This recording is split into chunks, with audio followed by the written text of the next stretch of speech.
So I think some folks are going to continue to trickle in, but I did want to take the opportunity to just welcome everybody into this space. I know some folks took ferries and drove really far to be here. This is the second time we've ever done a Crabstock. The first one was pre-COVID, so now we're going to make it a once every 5 years event. So you'll see us back here again in 5 years, I hope. This is a day to celebrate your work as monitors in the Crab Team Network. We're going to do a lot of sharing and storytelling. We're excited to have some guests who are friends and family of Crab Team monitors to get to find out where their friends and family have been disappearing to and coming back from, smelling like mackerel and mud every 2 days a month for however many years. We are going to share stories with you. We hope you'll share stories with each other and also with us. And of course, one of the best ways to do that is with food. So there will be food today as well. So our agenda today, we're going to hang out here for a little bit and just review our 2024 season, which we have just last week wrapped up. Did everybody? Yeah, congratulations. I don't know if you feel like me, but I just kind of do breathe a sigh of relief when on October 1st, when I'm like, okay, at least there's other crapping going on, but at least this one thing is wrapping up for the season. We're going to have 4 old timers bring up rocking chairs and sit on the porch and tell stories at you for a while. And we also are going to, because this is all a monitor recognition event, we're going to spend some time celebrating your contributions. And then we'll go into a little bit more detail on what you can expect from the rest of this afternoon's festivities. So first what I want to do is we'll get to, hopefully spend, it's like a wedding. It's like you have to talk to everybody. So we'll hopefully get to talk to you one-on-one all today, but I'll let you know who's in the room today from Crab Team HQ. So I'm Emily Grayson. I'm the program lead for Crab Team. The other Crab Team staff to introduce themselves. We'll start with Lisa. Hi, I'm Lisa. I'm your lead.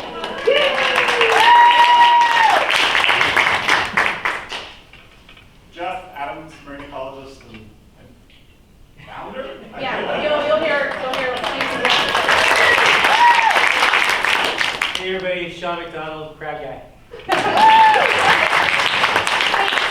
Hi everyone, Kate Lido. I'm the Deputy Director at Washington Sea Grant and a behind-the-scenes member of the Crab Team since the beginning.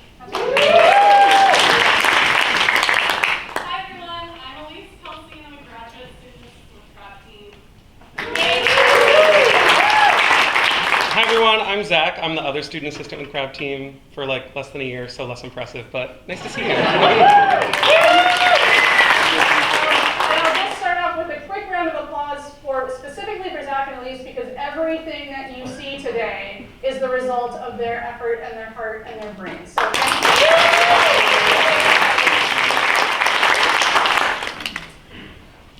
Okay, we wanted to honor a few transitions since in the last year. Zach is new since our last event, but Zach is very much not new anymore. Zach is very established and has been out there in the mud with some of you already. Also, since our last sort of update, Alex Stout has taken a job at the Department of Natural Resources, and so we're very much still missing Alex a lot. She's left waiters that we cannot fill.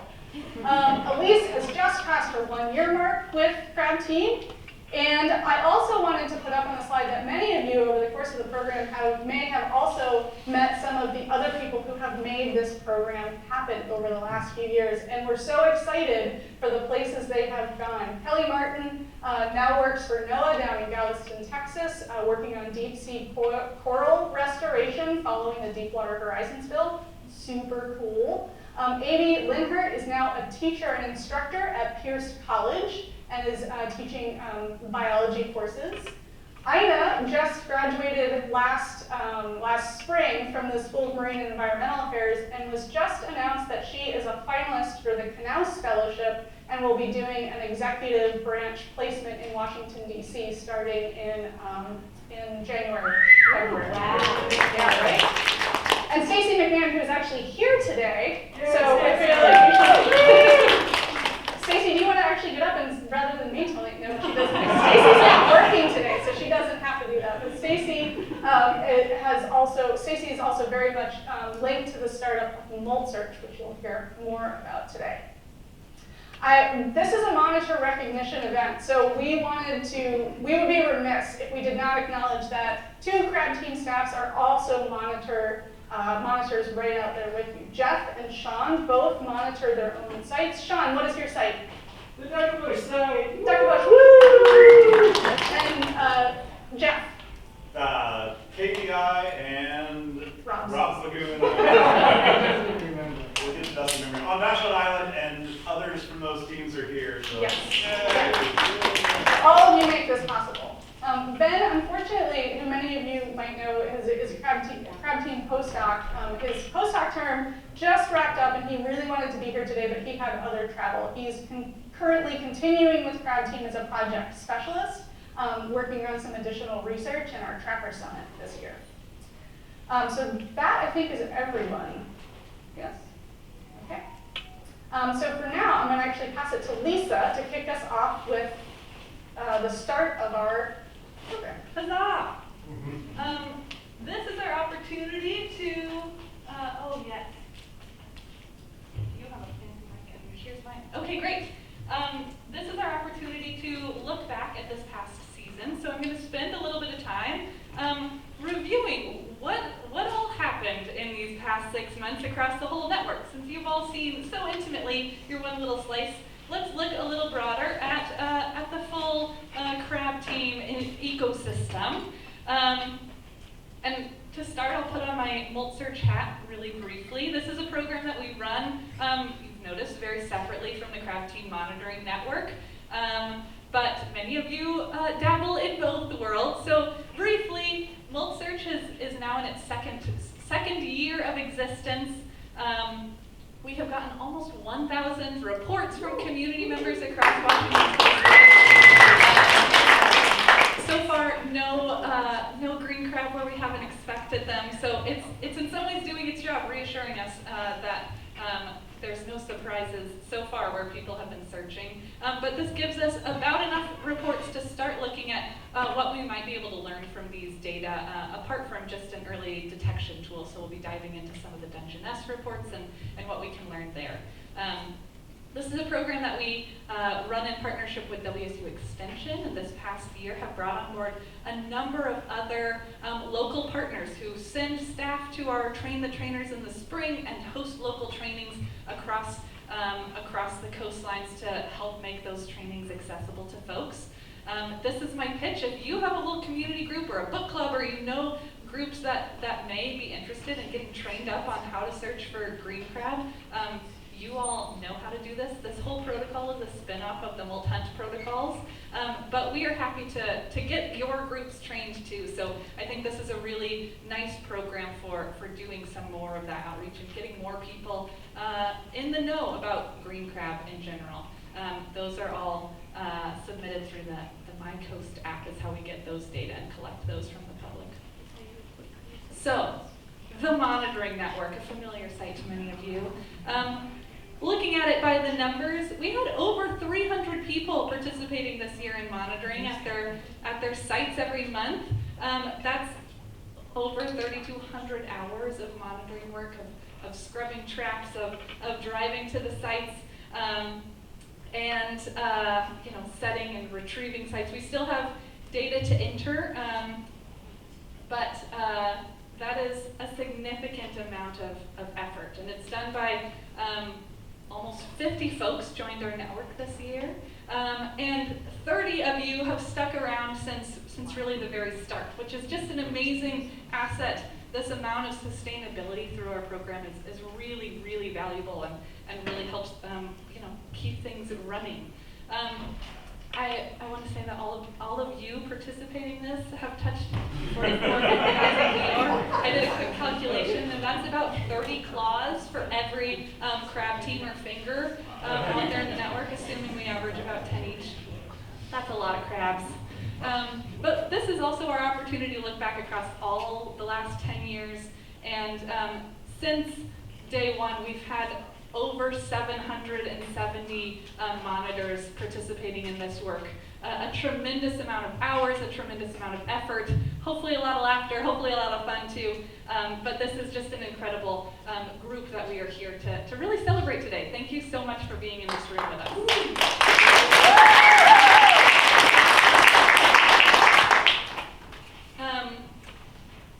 Like last year, your monitoring occurred across a total of 68 sites in Washington shorelines, 11 of them along the coast, where green crab were first found, in the late 90s. So a little different scenario there, but crab team monitoring has been incorporating those protocols out on the coast for the last 5 years, since 2020. So this is their fifth birthday of our full network here. They are a collection of really beautiful spots too, way on out there, following these same protocols. And we have 58 inland sites that have been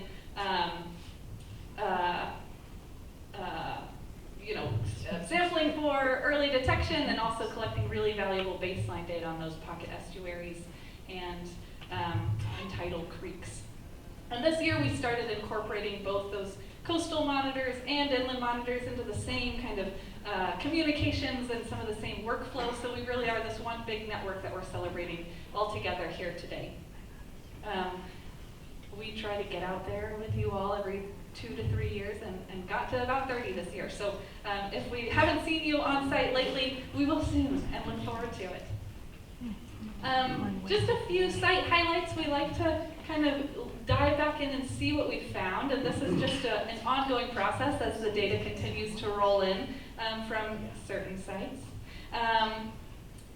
I think one fun highlight, the superlatives that I'll give here, is probably the biggest informal, unplanned outreach event goes to Blakely Harbor, where they were out there doing their trap retrieval, and along came an entire class from Islandwood Environmental Education group that sat around and did a nice little Q&A with them, which we just love to see. Another highlight is we had 3 sites that were completely brand new monitors out there just diving in the mud, doing a really wonderful job. A shout out to Scott and Regan, who did a nice job passing the torch in April to the new crew out there. But three sites that just won it and succeeded. So thanks to all of you who are in this room from those teams. I think maybe our superlative with the most involved is Tokeland, located here in Willapa Bay, recorded a record high for the network, capturing 181 green crab in the 36 traps that they set this year, including a whopping 99 in the month of August. Last year they had about 26 total. Nakata, which is also there in Willapa Bay, is in second place with 170 crabs that they captured this year. We have a whole lot more data crunching and summaries that we'll continue doing as the off-season, the leaf crunching season and data crunching season are right on top of each other for us here, and so we'll continue to get these reports out to you. Starting kind of in December and into January, we'll get summaries and more analysis to you about what we found. I want to pass it over to Emily to talk more about season in review for green crab. Okay.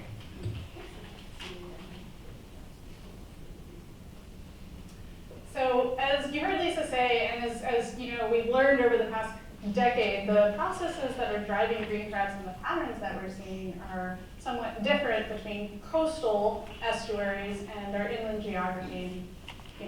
If you want the full meal deal on that talk, feel free to track me down at lunch.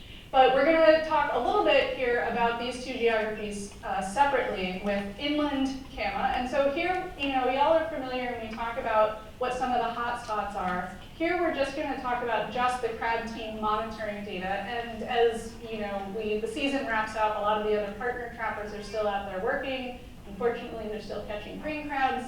But we'll have more as the season wraps up about what the big picture patterns are. What's been interesting this year is that the monitoring network patterns of green crab have really mirrored what's going on across the partner trapping efforts as well. So this last year, we had 7 sites where green crab were detected as a part of monthly monitoring, and including two molts were found, 1 dead crab at Hancock Lake. I know, yeah, there they are, way in the back. And 9 live green crabs total. This year, the green crab were only detected at 5 sites and 6 live green crabs. So the numbers are relatively similar, and they were detected in similar locations. No new surprises this year, like last year, our big surprise was at Nick's Lagoon. And we're seeing some of our patterns echo the late season young of the year uptick. So at Drayton Harbor, the last monitoring effort of the year caught a young of the year tiny little crab. And that just really mirrors what's going on with the partner trappers who were finding a lot of young of the year in August and September. I'm hearing that on the North Olympic Peninsula, now young of the year are starting to show up at the Dungeness Spit-Face Lagoon, and it sort of seems like it's a little bit of a time delay there. So we're starting to see these patterns emerge that are being captured in the network, if at a smaller scale, which is just exactly what it's supposed to do. In the coastal sites, we have, what we're going to show you here is the change over the last, since 2020, as Lisa mentioned, this is the 5th year we've had these sites. Each line on this graph will be a different one of the coastal monitoring sites, and their catch rate in terms of green crabs per 100 trap sets. So there is variability, but what you'll notice in 2024 is that there are a number of sites that had significant increases relative to last year. And this is also what we're observing in the partner trapping data, which has shown catch rates of about 3 to 5 times, at least 3 to 5 times greater than they were last year. We think a lot of these patterns are being driven by last winter's El Nino winter. So those, we often talk about those warm water patterns driving increased recruitment. We've seen that inland, and we're seeing that coastally as well. So this, remains to be seen where this goes, but I guess this is all to sort of reflect back that these data on green crab are incredibly important to and informative to what's going on at the management scale as well. Okay.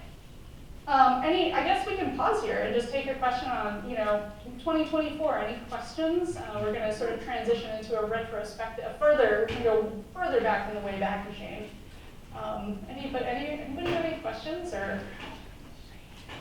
No? Well, then I will also at the same time invite Jeff and Sean and Kate to come up here and mic up, because I do think we really did want to get like 4 rocking chairs and sit there and put on.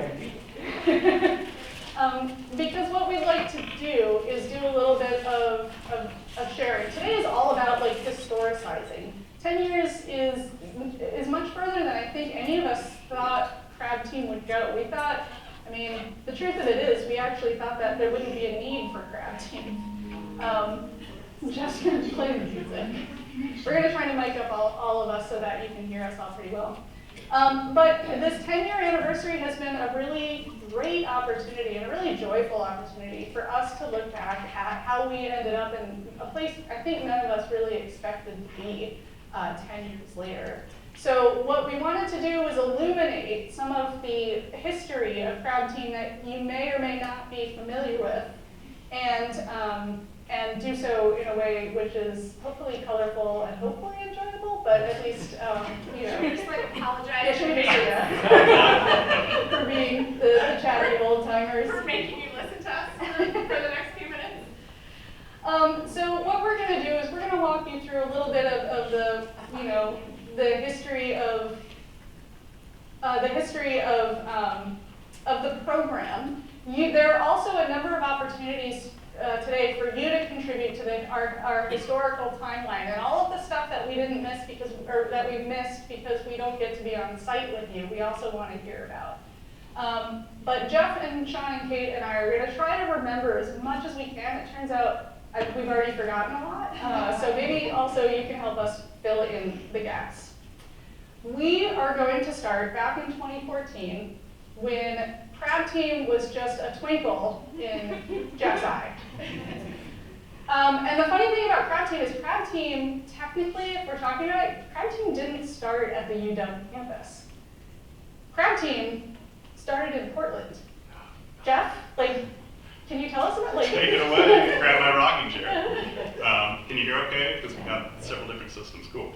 At a International Marine Bioinnovations Conference down in Portland, I enjoyed just hanging out with a bunch of cool folks. When the Canadian colleague, one of our Canadian researcher colleagues was like, hey, we found a bunch of green crabs in Soup Basin, the south end of Whitby.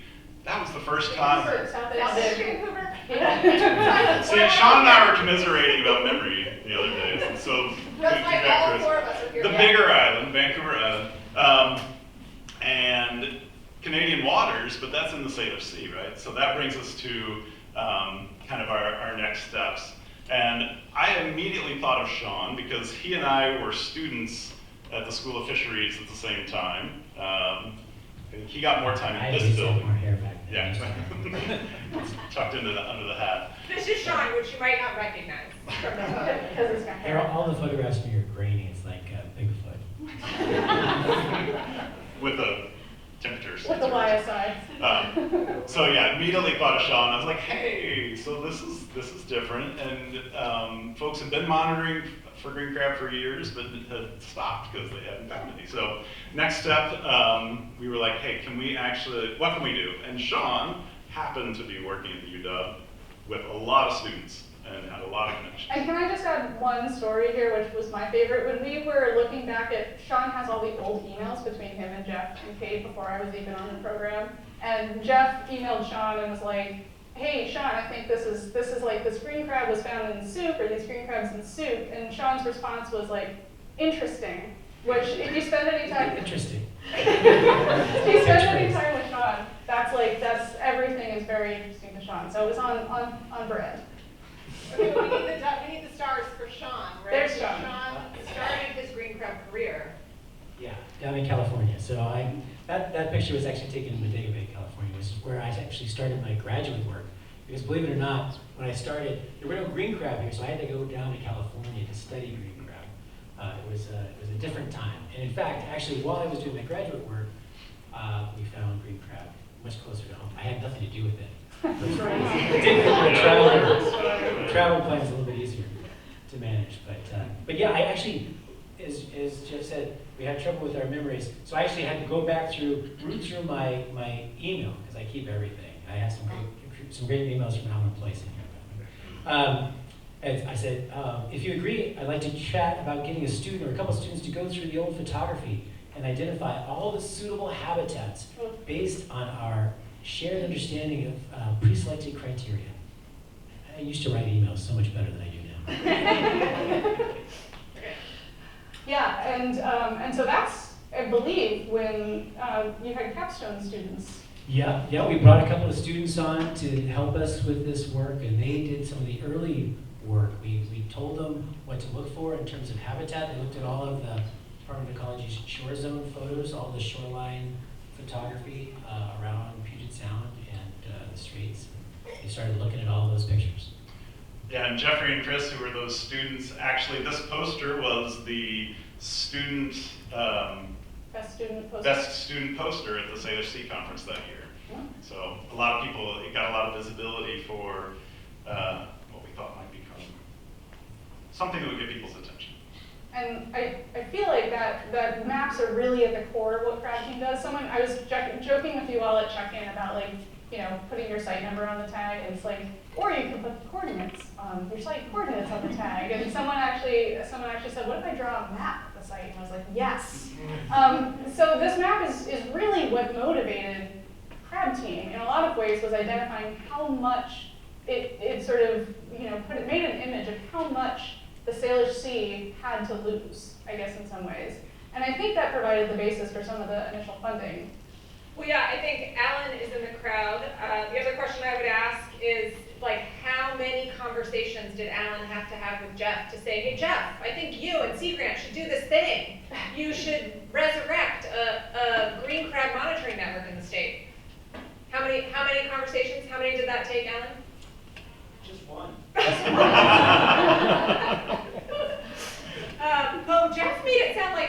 many more. Jeff was like, I'm getting lots of pressure from Alan at WDFW for Washington Sea Grant to do this thing. But Alan was also very kind in helping connect us to some EPA funding through WDFW, the Marine Nearshore Lead Organization funding, which helped us start the program. And the cool thing is that the sort of subsequent programs under EPA funding for Puget Sound, the Habitat Strategic Initiative, is still funding the program today, 10 years later. And so that just speaks to the importance of the program to the region, to Puget Sound restoration and recovery and protection. Okay, so that money was really important in my life.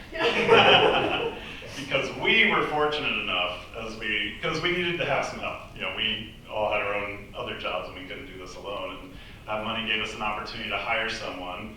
And we were really fortunate to drag someone away from their snails, their beloved snails, out of the mud of Willapa, out of the mud of Padilla Bay, and into our office and our hearts, and has launched this program in a way that we never could have actually imagined at the time.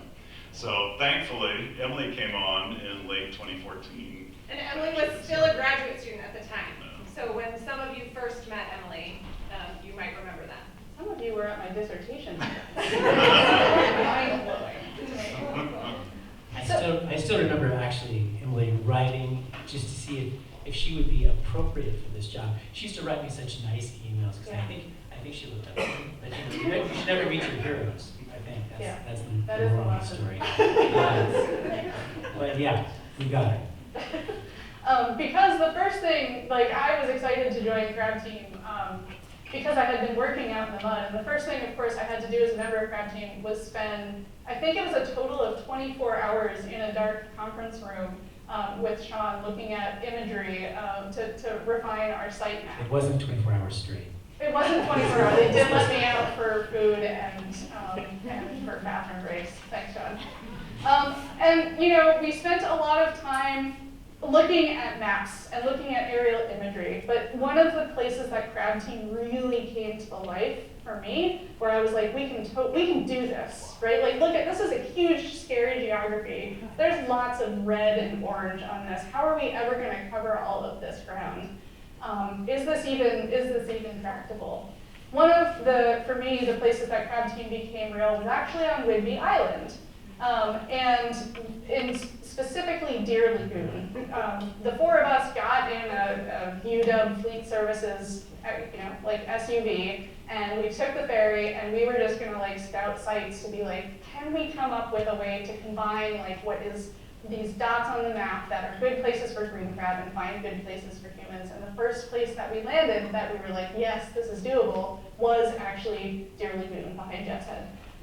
Where we've obviously there's tons of other places since then, 68 sites that Lisa highlighted and many more that we, just if we had unlimited capacity and scope, in theory, somebody could monitor those.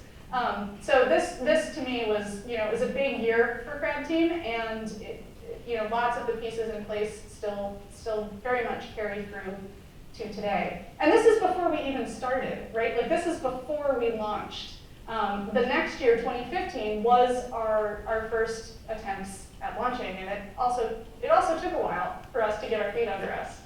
So after Emily and Sean spent hours in the dark conference room, we then spent time in a light conference room, right? It was much better. It was much better. We sort of resolved the map, but so if you get all these people together and then you ask them to start thinking about, like, how do we translate our ideas into an actual protocol? And what do we think volunteers can actually do? Can we ask volunteers to get in the mud? How many tracks can we ask volunteers to carry? Like, is any of this gonna make any sense? How do we do the transect survey? So, like, hours and hours and hours arguing amongst the four of us. Maybe you can picture it. We brought in other experts to talk about the transect survey. Emily recently dug up this first diagram from the very first transect survey. Those of you who were around that year might remember this, and you might look at this and go, "That's not at all what we do now." And you're right, because we did it that way the first year, and then we were like, "Oh yeah, y'all helped us figure out what works, what doesn't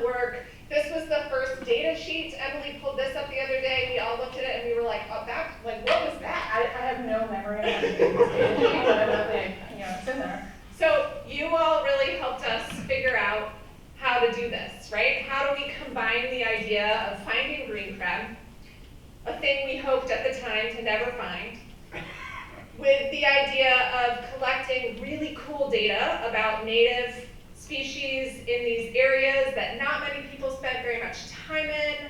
How do we do that in a way that engages volunteers? I don't think we ever in a million years dreamed that we would have volunteers continuing to participate with us 10 years later, right? So apparently, like that to me feels like a huge achievement of figuring out how to do all of this in a way that promotes continued engagement and really allows people to feel ownership and excitement about the program. We also You're all gluttons for punishment. We also spent like an embarrassing number of hours discussing what we should use for bait. We almost didn't make it past. This could have been the thing that like killed crab team. I mean, it's a miracle that we got 2 months of monitoring that first year. This might have prevented it because the debate, do we use captive or do we use real fish? This went on for hours. Hours and hours and hours. And how many different people did we ask about this question? Mm-hmm. We finally made a choice, right? Like we just What did we like decide? pick something, Pop y'all. quiz. We gotta pick something. What did we pick? Kate, she's dodging the question. Kate, what's our bait? Mackerel. Yes. And really, it was really just so we could use all the mackerel jokes, holy mackerel. But we did open a lot of cans of cat food. We did. And I will say that as bad as you think mackerel smells, like after being in the water for 24 hours, cat food is worse. You go out and put that in the water for 24 hours and take it out, it is actually worse. Okay, but because Sean is like a geeky scientist, right? So we made this choice. It was like, we gotta commit. We made this choice. Sean was like, okay, but I can't let it go. I'm gonna find a student. And so the very next year, Sean found a student to actually do a trial out in the field. Yep, we tested it, and we definitely learned that cat food is not good. It smells really bad. That's what it is. That's because you guys wanted to cut bait, right? It's more fun. It's more fun. It is more fun. So we did finally ultimately figure out that we were going to use mackerel, and we're really glad that we did. That's like one thing I feel pretty good about. And now it's time to get people out in the mud. So this was a real transition to the program to be like, who actually wants to go out to these places? Right? I don't know how many of you had the experience of like thinking that you were going to be on a beautiful beach monitoring, and then you get to your site and you get to, and Emily's like, yeah, that is a beautiful beach. Let's turn around and like go into this muddy estuary that you thought always smelled really bad. So our first training events, this is the very first one we ever had in Olympia, and they were such a strong learning experience for me. I had done certainly some teaching of undergrads and in other sort of capacities, but this is like it has been an absolute joy of my life to work with folks who are volunteering their time, who are so keen to learn more, but it's also been a learning experience for me to learn how to teach in a different way. One of the things I love about this picture is Gail here today. I think she was coming, but she might not have arrived yet. Because I'm just about to feature her because she was my strongest teacher in the first training event when I gave this whole presentation. I was so proud of it. And then she raised her hand and she's like, "Okay, cool, but what's riprap?" And I was like, "Yes, that is a great question. Something I should remember." So it was all about learning how to teach in a lot of ways. And always appreciating when folks were like, okay, all this fancy stuff is great, but how is this going to actually work? So in that way, it's just been an absolute team effort to make these trainings and to make the sort of the onboarding of crab teamers work as well as I think / hope it does. And then of course there's all these other funny stories about learning how to do trainings. There was the time at the Whidbey Island. Do you remember that? We were in this super tiny room. I just want to point out the look on Emily's face. I'm trying to teach somebody something. And we had to kneel on the floor to teach, which was fun. And the time in Port Townsend, when we were an hour into our 3-hour training, and the venue came to tell us that they were like, "Oh, you're only here for 2 hours. You have to fit." And so now, crab team trainings take 6 to 8 hours, and we used to try to do them in 3, and there was the time we had to do it in 2. think, over time, I hope. So, it was all fun and games for the first couple of years. Year and a half. Year and a half. 2 years. Until the Crab Team hotline rang. And that was a shock to us. I mean, you think that we set out to create a program to do early detection of green crab, but we honestly, even though we'd spent so much time, we didn't expect to find a green crab, at least so soon. At least so soon. And so that there were some expletives, I think, when the phone rang. But I think, you know, it was also a little bit vindicating that we put together a program targeting specific habitats, and the first place that they were found in inland waters was at one of our sites. Yeah, I mean, and moreover, not just one of our sites, but Westcott Bay was a site that had been monitored for green crab continuously since the late 90s. But it was a different part of Westcott Bay than we put the crab team site in. And in fact, this is Sylvia Yamada at OSU who was doing that trapping at the time. And she happened to be on the island trapping at the Westcott Bay Shellfish Company for green crab when the monitors, this is Craig and Jack here, had traps out and made the first capture. And so even, you know, this is where we started to learn that sites matter in where you're going to find green crab and where you're not.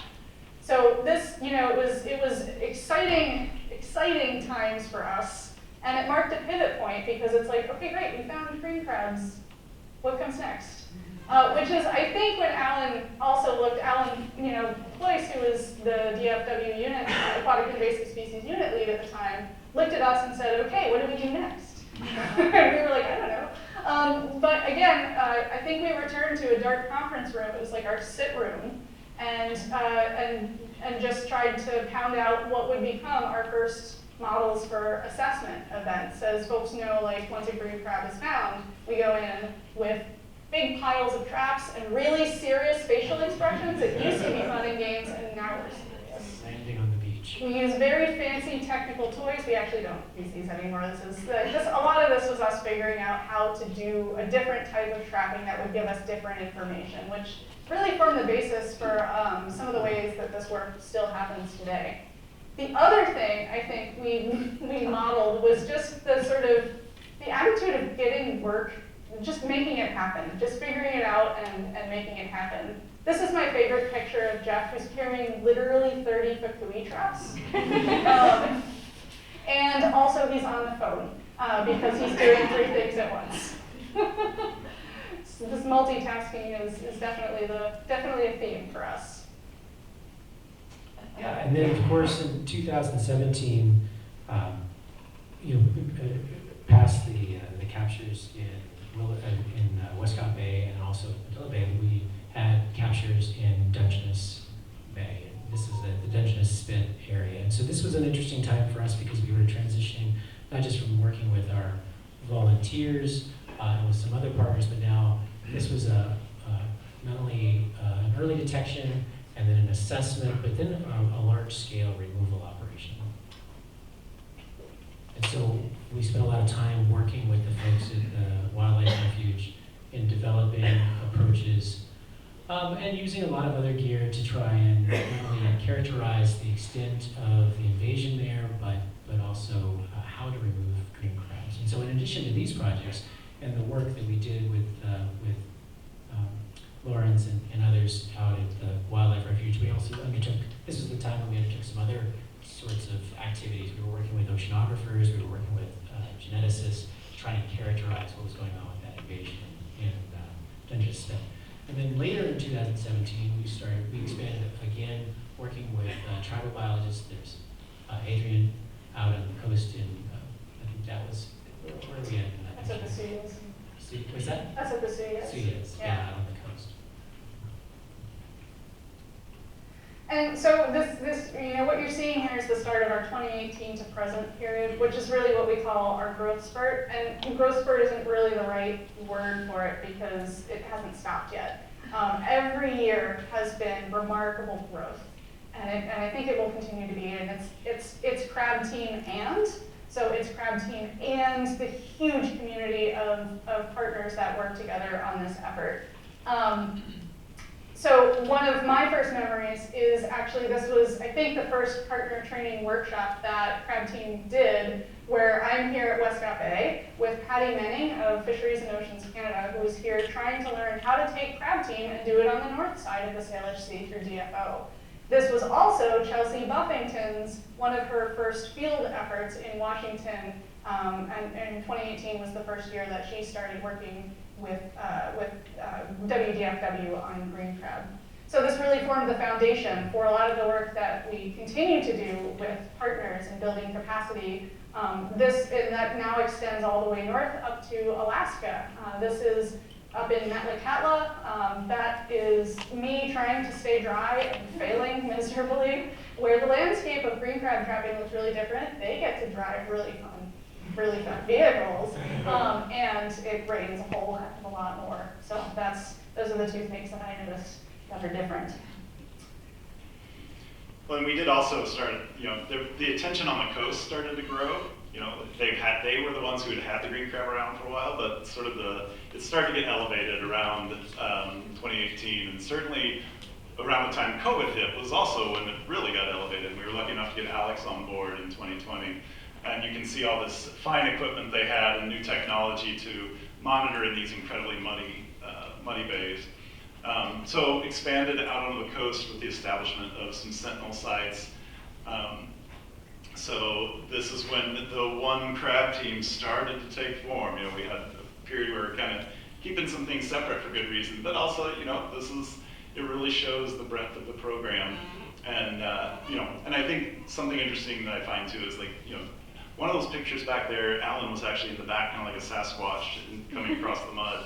WFW has been along with us. There we go. Has been along, has helped us along this ride and been that management agency for a while and one of the really valuable partners. So kind of the background for a lot of volunteers. So with this growth in green crab on the coast, with new finds happening in the Salish Sea, right? This also sort of raised the attention. Folks might remember the timing of the statewide emergency declaration, right? A lot of that was on the basis of your work. It also garnered additional interest from elected officials. We had the opportunity to get Derek Kilmer out in the mud, actually finding green crab in 2022. I think I was so worried because he wanted to bring press and he wanted to put on hip waders and get into the mud. And who's here from Nick's Lagoon? I saw that, yeah. And so I was just this is not on my hands. It just goes badly, and we end up with photos of him. But he was totally game and did a great job. We also had an opportunity to visit with Derek and also Patty Murray in 2023 out at Jamestown. Right, so this is getting a lot more interest, not only locally, but nationally, right? The complexity of this issue has just grown exponentially over this time. And of course, not only has it grown in complexity, but the number of people involved has grown. And we want to highlight and recognize the work that everybody in this room has done and contributed. And beyond all of us and beyond Crab Team, there are so many other partners working on this issue as well. Here's the group from the first Trapper Summit. No, this is the latest. The latest. I'm sorry. Oh, yeah, it's the latest one. Yeah, this is the latest one. I had to check out early, didn't I? But yeah, so these are trappers from so many different organizations. We have state agencies. We've got local jurisdictions. We've got tribal biologists, and of course, Crab Team WFW as well are well represented in this mission. I just saw Brian. Brian had a great, Brian's here today. Absolutely. It's my favorite, that photo. Yeah, so I guess this is the slide where I wanted to reflect. We're going to wrap up our chin scratching here. But our lingering thought as we were talking about this is green crab in Washington is a way bigger challenge than maybe we would have wished for, and certainly than we expected. But the size of the team, a lot of which is in this room. Is disconnected. The size of this team and what we've been able to collectively accomplish over the last decade is, it has been really, truly, it's not hyperbole to say that it's put us in a position that almost nobody else has been able to get in terms of being on the early stages, on the early side of an invasion. And remembering what we've learned from the mud, I wanted to bring this back. Let's see if I can pull off this metaphor. Those of you who know me know my metaphors tend to get a bit stretched. But remembering what we talk about in trainings, about when you are getting in really sticky mud, like this big flaming crab situation we collectively find ourselves in, do you stop and stand still? No. No. What do? You just keep moving. So keep moving and call for help if you need it. So look around in the room and reflect on all the other people who are out there in the mud, working right alongside you, even though you don't get to see them necessarily all that often. And so with that, we want to thank you for being here and having been a part of this history. And that will continue, I think, as we join in recognizing some of the contributions of folks here today. But before we end our trip down memory lane, can we just be reminded, Crab Team is an acronym, Sean. Oh, this is a good one. This is a deep dive. Y'all, I don't know what I was thinking when we came up with that. I think we started with Crab Team and we sort of back acronymed. Acronym? Yeah. Also portmanteaus are like a Crab researchers. No. Citizen researchers assisting biologists through estuarine aquatic monitoring. Yeah, good job.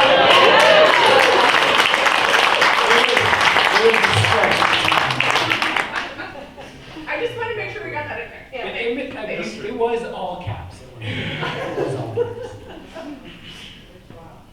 All right. Well, thank you for indulging us.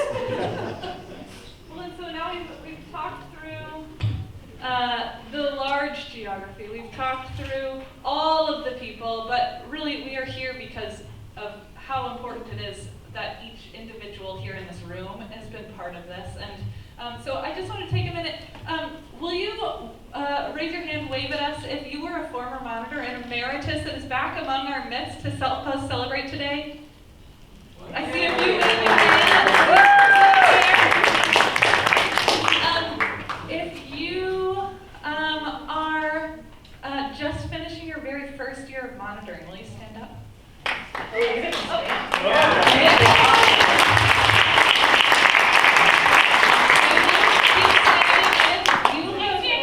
If you joined in 2023 and stuck around for a second season this year, will you join them and stand up?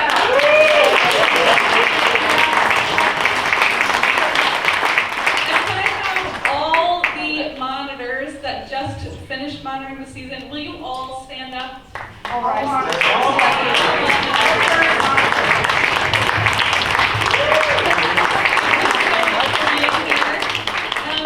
have some of you sit down, but will you keep standing? If you were here with us since before that 2020 lockdown all started, how many of you have been here since before COVID?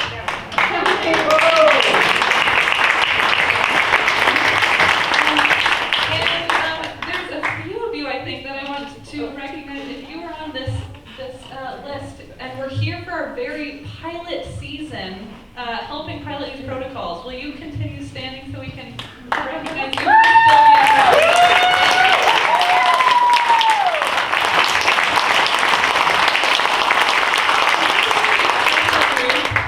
So I'll have you sit down and pass the mic over to Emily for just. Yeah, I will let you sit down, but I'm actually going to do a little mini roast on each of you, just because I know you're good for it.